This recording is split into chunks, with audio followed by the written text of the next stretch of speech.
Bismillahirrahmanirrahim. Video ini merupakan video pembelajaran kuliah online program studi S1 Kesehatan Masyarakat Universitas Muhammadiyah Kalimantan Timur Samarinda pada mata kuliah Dasar Epidemiologi semester 2. Materi ini saya akan menyampaikan materi mengenai studi atau desain kasus kontrol pada penelitian epidemiologi. Berbicara penelitian, maka kita harus mengetahui cara atau mengetahui desain apa yang tepat untuk mengungkap sebuah permasalahan kesehatan. Salah satunya adalah menggunakan desain kasus kontrol. Sebelumnya, saya sudah menjelaskan mengenai bagaimana mengungkap sebuah permasalahan menggunakan desain cross-seksional. Pemilihan studi, pemilihan desain, apakah kasus kontrol, atau cross-seksional, atau cohort, atau yang lainnya, itu sebetulnya menyesuaikan fakta di lapangan, menyesuaikan kondisi di lapangan. Sekarang berbicara kasus kontrol. Kasus kontrol adalah rancangan studi epidemiologi yang mempelajari hubungan antara paparan dan outcome atau penyakit. Paparan ini adalah faktor dari sebuah penyakit atau faktor dari sebuah permasalahan atau outcome. Dengan cara membandingkan kelompok kasus dan kelompok kontrol. Jadi, yang kita lihat adalah outcome-nya dulu. Kita lihat kasusnya dulu. Setelah itu, kita mencari kelompok kontrol berdasarkan status paparannya. Nanti akan saya jelaskan nih lebih lanjut. Kasus kontrol ini merupakan salah satu studi observasional yang menilai hubungan paparan dan penyakit, jadi exposure dan outcome, dengan cara menentukan dulu. Jadi awalnya adalah menentukan dulu kelompok kasus, ya kelompok yang sakit dan kelompok yang tidak sakit. Jadi di awal realitanya atau kasusnya adalah sudah diketahui siapa yang sakit, sudah diketahui siapa yang terjangkit. Setelah itu, baru Anda menentukan kelompok kontrol atau kelompok yang tidak sakit. Misalnya nih, Anda sudah mengetahui daftar orang yang sakit penyakit jantung koroner misalnya. Ada 10 orang. Berarti Anda harus mencari nih kelompok kontrol dulu. Orang yang sehat, ya, orang yang berisiko untuk PJK juga. Baru dia melihat ke belakang, melihat ke masa lalunya, kira-kira apa nih penyebab dari penyakit jantung koroner. Maka dari itu dalam kasus kontrol, ini sering disebut dengan retrospektif, artinya berpikir ke belakang.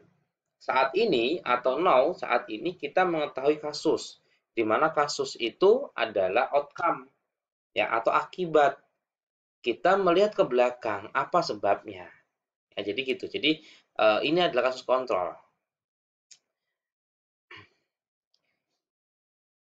Nah, di sini dalam rancangan kasus kontrol yang disebut kasus ini tidak hanya penyakit, bisa status imunisasi, bisa kecelakaan kerja, cedera kepala dan yang lainnya.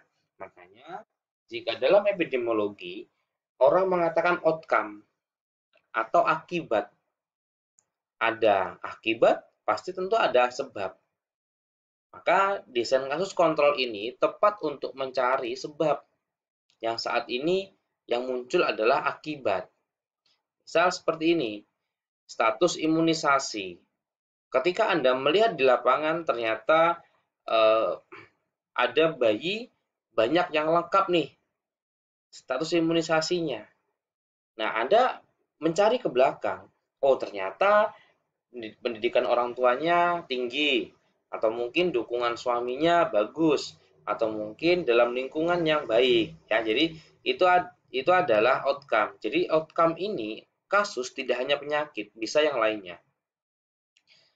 Dalam desain studi kasus kontrol, ya ini adalah langkah-langkahnya. Yang pertama, memilih kasus dulu. Anda harus punya daftar nama kasus, daftar nama outcome. Setelah itu Anda mencari kontrol. Pertanyaannya, berapa sih banyaknya kontrol? Biasanya banyaknya kontrol ini adalah 1:1. Misalnya kasusnya 10, ya kontrolnya 10. Namun lebih baik jika kontrolnya itu lebih besar. Misalnya 1:2 atau 1:3 atau bisa juga 1:4. Kalau 1:2 berarti kasusnya 10, kontrolnya 20. Kalau 1:3 kasusnya 10, kontrolnya 30. Ya, 1:4 kasusnya 1, kontrolnya 40.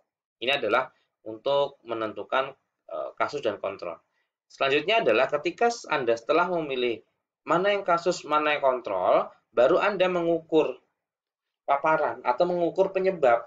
Misal kayak begini, ada orang yang ini ya, ya. Jadi Anda mengumpulkan si kasus dan si kontrol dulu, baru Anda mencari ke belakang.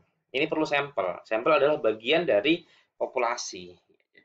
Nanti di semester ya kemarin di statistik ada ya mengenai sampel ya.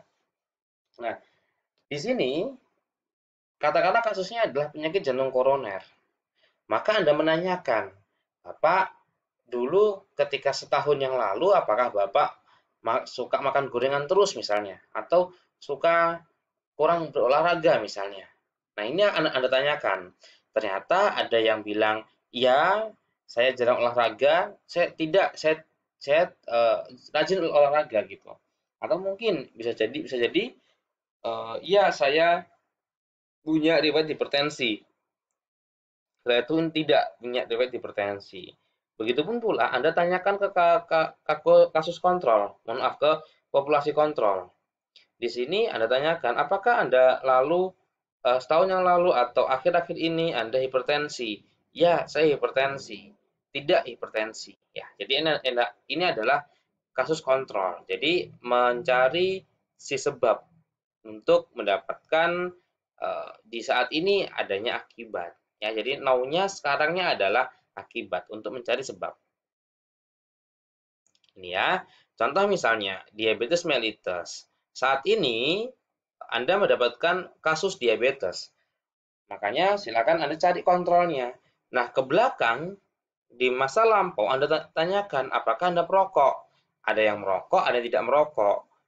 Yang ini juga yang tidak diabetes Anda tanyakan apakah merokok atau tidak merokok.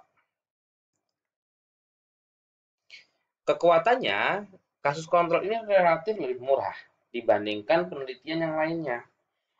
Sesuai untuk penelitian yang memiliki laten yang panjang, ya kejadian yang panjang, masa lalu. Jadi kasus kontrol ini adalah meneliti masa lalu.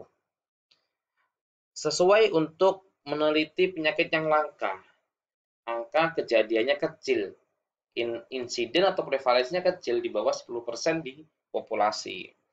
Misal yang jarang ya, misalnya penyakit TBC katakanlah, ya sesuai. Karena kalau misalnya Anda menggunakan korseksional, Anda penelitian menggunakan misalnya korseksional, Anda meneliti tuberkulosis. Bisa jadi ketika Anda menyebar jaring, Anda nggak dapat tuh yang TBC. Makanya kalau penyakitnya jarang, kasus kontrol ini yang tepat. Kalau kasusnya banyak, yang tepat adalah korseksional.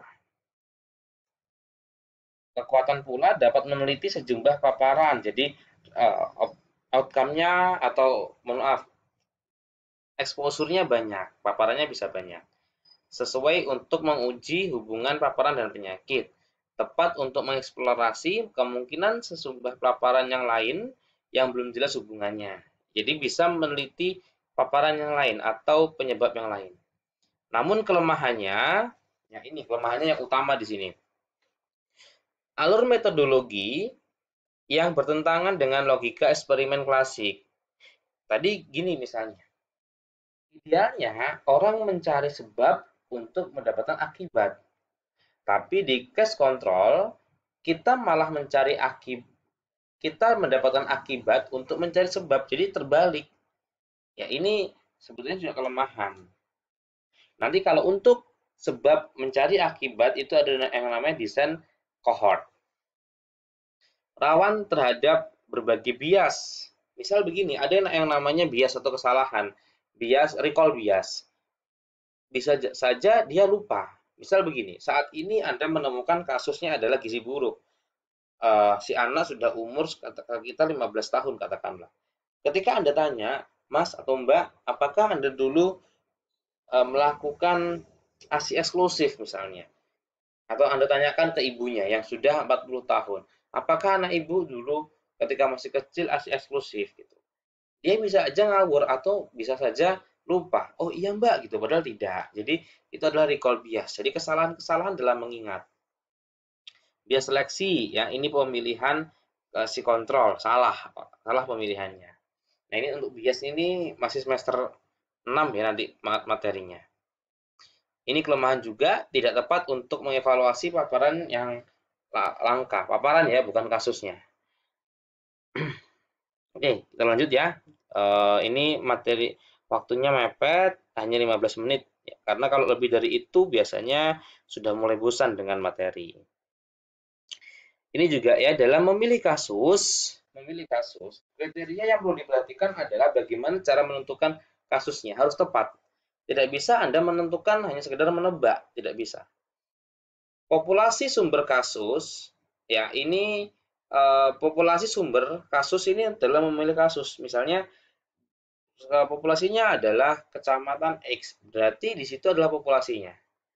Jenis data penyakit.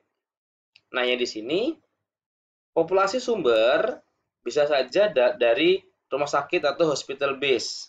Ya, ini yang saya katakan populasi sumber ya. Ini bisa di rumah sakit ataupun juga komunitas.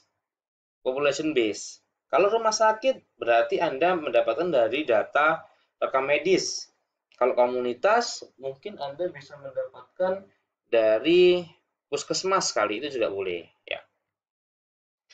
Jenis data penyakit ini ada insiden, ada prevalen. Semoga masih ingat ya.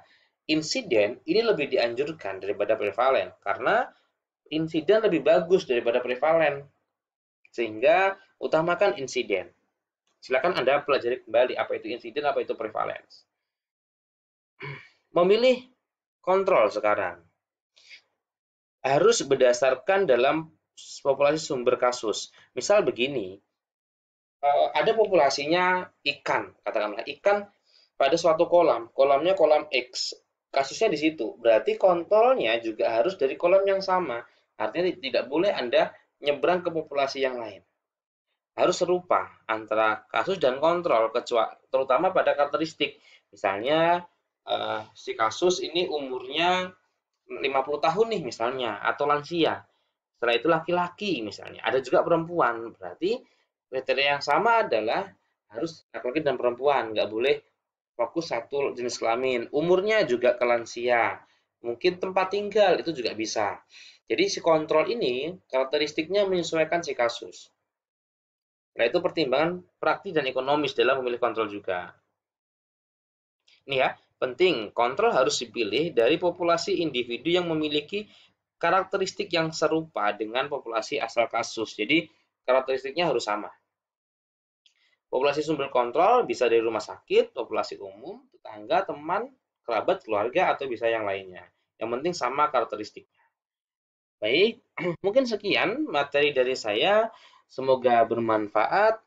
Jika Anda rasa ini materi bermanfaat, silakan Anda share ke rekan Anda ya sebagai tambahan ilmu mengenai epidemiologi. Baik, mungkin sekian. Terima kasih. Salam.